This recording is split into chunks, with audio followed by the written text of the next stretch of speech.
Ngarang nungdar fonkhiba pandangi pauchedagi maroiba pau khara khangkatjaraga miyamda khulo tamjige hayeng polling station taru amo hana bot thadanaragani report tawgadoriba polling station sing akamba checking thoran lokhatnaba Congress na taksingkre outagi oina hayeng polling station taru amo hana bot thadanaragani hayeng amo hana bot thadanagadoriba polling station sing adudi Urkhul Kendrogi 44/20 Sangsang A 44/36 Urkhul A 44/41 Urkhul D1 44/50 Urkhul F Singai Kendrogi 45/14 Singai Amadi Karong Kendrogi 47/33 Oinam A1 ni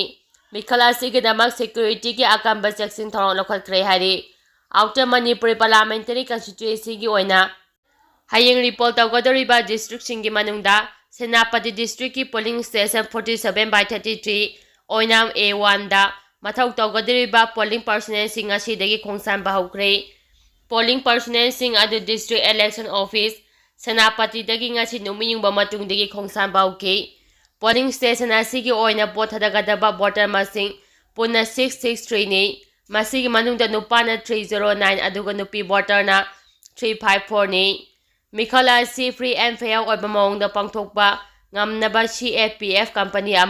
amasung state police personnel chanirom mathau toholaba yai hairi amaromda outer Lok Sabha Mikhal gi report pangthokadoriba apunba polling station tarukim akoibada central amadi state force ki akamba checking thau lakholo haina Congress ki maikaidagi election commission of India amadi chief electoral officer Manipur gi pungning chingchingkre hayeng Urkhul Kendrogi manung samba polling station mari Chingai amadi Karong Kendrogi polling station amamam punna polling station tarukta pangthokadoriba repolga mari lainana ngasi Congress babanda pangthokiba pawmisinga unaba amada Manipur Pradesh Congress Committee ki President K Mega Chandran hai polling station asigi akoibada masing yamlaba khulai paiba sing sangsilagle habigi paw phongle mafam sing asida hena kanba checking thorong lakhatuna pamdaba thodok thoktana ba hotnabiyo haike mahana makha taraduna hai report tawgadoriba polling station sing asida executive magistrate amamam thanduna mathau tarakpa matamda matam chaina chairak phanganaba amadi video coverage tawduna Mikhal asi ingchingna pangthoknaba Congress ki maikaidagi ECI amadi CEO Manipur da aiba chero pisingkre Army Lakh 12 leiba Indiana Manipur ge lan loisinba ngamdaba nung nangba phaowe Shishian Forum tha asigi 12 ge ayukta Tengnopa district ki Machin police station gi manung chanba Gyaljang kuki khulda kuki metan sing na maitei khul ngakpa singda nomai kapchilaktuna nadarakpadagi ngakthoknaba honabada nomaina panuna sokpadagi Ras Major City da layeng chathariba hairoktage khul ngakpa ningthogjam James Seikun mathoi apokpa rajyap ki ana layeng da kharada oirabasu mateng oinaba hajina Session Forum Peace Committee na lupa 15,000 tengbangkre hairok part 2 maning laikai leiba khul ngakpa sigi yumda Session Forum ki thongmi singna hakthengna chatuna tengbangkiba aduga mari lainana forum asigi campaign ne angomcha singkhaina phongdokhibada Army Lakh 12 leiba malemda army masing yamna leibada mari suba leiba ama oiriba Indiana sahi pharakadoriba Manipur erang loisinba ngamdaba asimak akiba amadi nungnang phaowe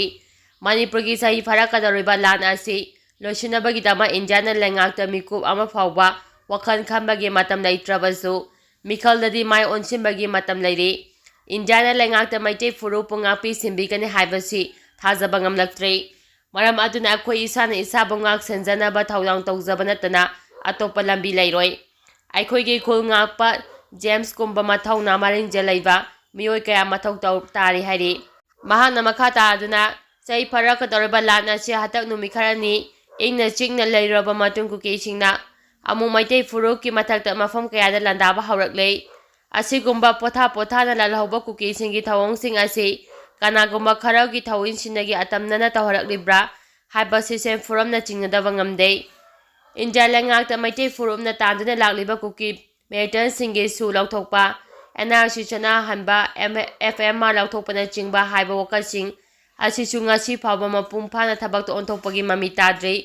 FMR lauthoklagani haina phongdokkhrabasu hantakta Tengnopa district ki more manakta Singkuki maya ama changchilakpa leire haina mediada report tawrakhiba aduna takle madudi FMR chanadre haina border seal tauba asi kanaribra haibasi hangningai oiba wahang oirakli haiki. CC Forum na mamangdagi hauna khulngafa singda leptana mateng panglakpagi manungchana ngasigi tembang asisu pibani. Tembang asida kanglaipa ki tembang ba ireicha sing KTE hariba lup asigi maikaidagi su khulngapa James ki dama angamba mateng panglakhe. Masigi damak Social Forum na KTE busi taubimal khangba ulakli. Makha tarakpoina kangla paudagi maroiba paukha lakhotjaraga miyamda khulo tamjige. MU da mairoi singi marakta muknaba thorakpadagi charangnaba thokre. Mairoi singna police ki athing manam khaidina khongjang sangsingkre.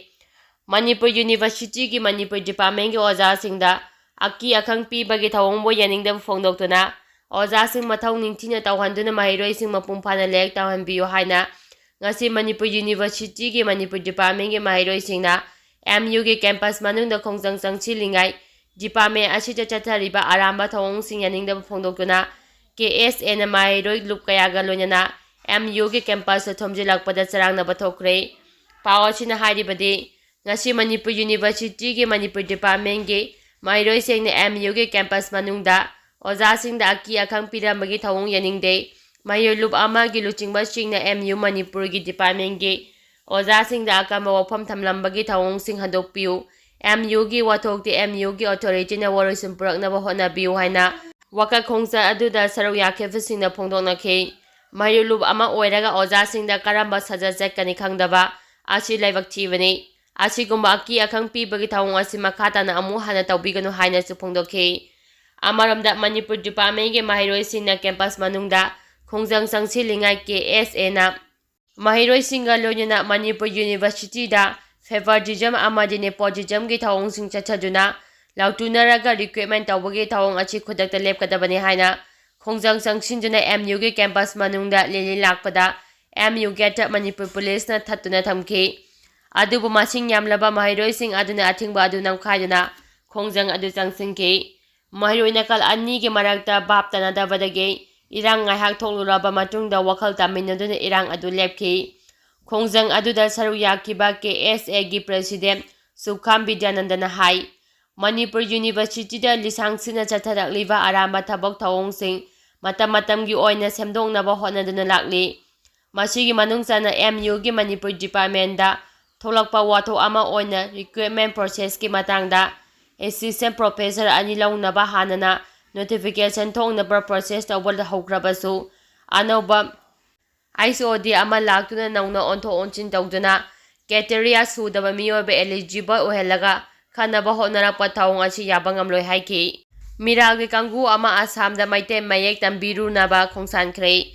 Mira kanglaipakna maite mayek chakhwathanaba hotnaduna lakpagi saru ama oina miralgi thongmi mari Miralgi Secretary General Longjam Nomairembi, Secretary Education Paunam Thakaba Maitai, Secretary Finance Maibam Indraji Maitai, Assistant Secretary Finance Chinam Kundija, Amadi Assamgi Maifagi President Seram Herajit Amadi, Miral Assam Masalo Sangi Thangjam Brojenka Punna, Kusam Naraga Assamna Soina Kundatuna Laikraba Maitai Maitai Pangal Singda, Lem Namayek Tambina Bagitama Infal Thadokre Haina, Miralgi Secretary Publicity Choibam Arumaitai ki Chero Aman Haire. Chero aduna makha taribadi hariba Miralgi thawmi singa china Assamgi Manipur singna namna tariba mafam singna lemna mayek tambibagi khongjang asi mafam adudagi maifa amadi mira masa loisang Assamga khusamnaraga mipum khudimakta mafungphana maitei mayek haitriba phawba tambinaba changchiminakibani. Masi handak Assam laingang February 2023 da Cabinet mifam na pass tawkraba matung March